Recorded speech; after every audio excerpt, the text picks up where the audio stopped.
తెలంగాణ ఆంధ్రప్రదేశ్ రెండు రాష్ట్రాలు కూడా ఒక అన్నదమ్ముల భావంతో ఉండేటువంటి రాష్ట్రాలు. తెలంగాణ తుఫాన్లో మునుగుతుంటే కూడా మేము ప్రకృతి అనుకుంటున్నాం తప్ప ఆంధ్ర ప్రజల తప్పు పడతలేదు. ఎక్కడో కోనసీమలో కొబ్బరి చెట్టు ఎండిపోతే ఆంధ్రలో ప్రాతినిధ్యం వహిస్తున్న ఉప ముఖ్యమంత్రి తెలంగాణ వల్ల దృష్టి జరిగిందంటే ఆయన వివేకవంతుడో అవివేకవంతుడో నాకు తెలియదు. నేను ఆ మిత్రపక్షంకు బాధ్యత వహిస్తున్న తెలంగాణ భారతీయ జనతా పార్టీ నాయకత్వం ఆయన పట్ల స్పందించాలని కోరుతా ఉన్నా. అదేవిధంగా ఆంధ్రప్రదేశ్ ముఖ్యమంత్రి గారు కూడా స్పందించాలి.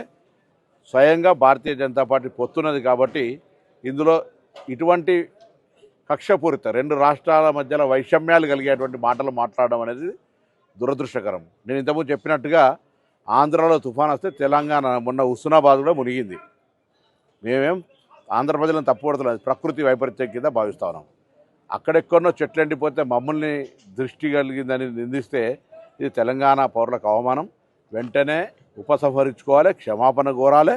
భవిష్యత్తులో ఇటువంటి వివక్షపూరిత మాటలు మాట్లాడద్దు, విజ్ఞతగా వ్యవహరించు. ఉప ముఖ్యమంత్రి అయినా ఇంకా సినిమా నటుడు కాదు, కొంత బాధ్యతగా మాట్లాడు నేర్చుకోవాలని చెప్పి నేను ఈ సందర్భంగా కోరుతా ఉన్నా. ఇవాళ తెలంగాణ ఆంధ్ర కలిసి దేశంలో ఉన్నతంగా ఎదగడానికి ప్రయత్నం జరగాలి తప్ప ఇటువంటి వైషమ్యాలను సృష్టించేటువంటి మాటలు మా నుంచి రావు, మీరు మాట్లాడద్దు.